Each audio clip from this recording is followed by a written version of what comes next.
Today on Animal Fact Files, we're talking about sea nettle jellyfish. We won't sting, be sure to subscribe, and thank you to Chin Yi Ren for today's request. There are approximately 15 species of sea nettle jellyfish, though, as with any group of animals, this number can fluctuate with new information. The genus name for sea nettle jellyfish is tied to Greek mythology.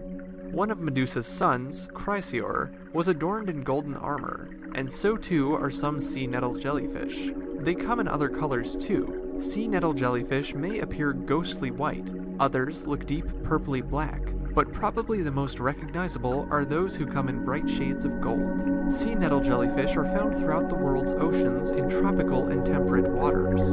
They're usually seen along continental shelves, and sometimes occur in large numbers in bays and estuaries, though they can live in deeper water areas as well, such as with the mysterious black sea nettle jellyfish. Often, their place in the water column can depend on food availability and the season. Sea nettle jellyfish are carnivores and eat anything from zooplankton, small fish, squid, copepods, fish eggs, and even other jellyfish. They use their stinging tentacles to capture and subdue their prey. We've talked about this previously in other episodes, but jellyfish sting using nematocysts. In the case of sea nettle jellyfish, the stingers contain a chemical that tempers food items.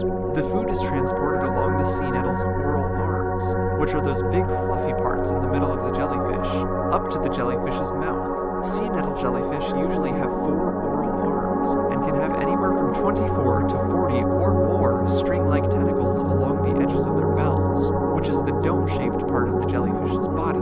Even in individuals of the same species, the number of tentacles can vary, so tentacle count isn't typically used to identify species. Even their size can fluctuate. In times of plenty, jellyfish may increase in size, and in times of famine, their bodies may shrink.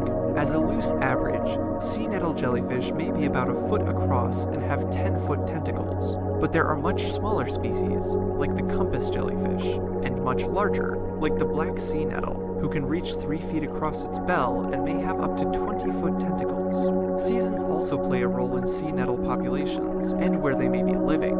Although they are still generally at the whim of tidal and air currents, sea nettle jellyfish are able to propel themselves through the water. Some species, like the Pacific sea nettles, form blooms in which the adults purposefully stay in a certain area to keep them close to places their young can live successfully. At certain times of the year, groups of adult sea nettles will come together to breed.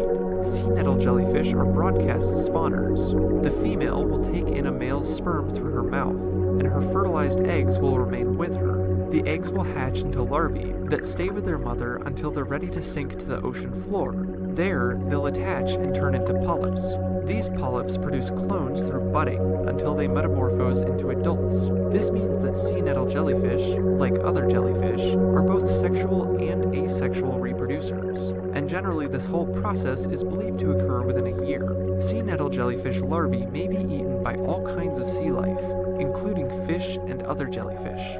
Polyps are eaten by nudibranchs, and adults are taken by sea turtles, tuna, and ocean sunfish, but their numbers in general may be rising. Scientists believe increases in sea temperature, as well as human-created runoff, may be giving jellyfish the upper hand in the ocean food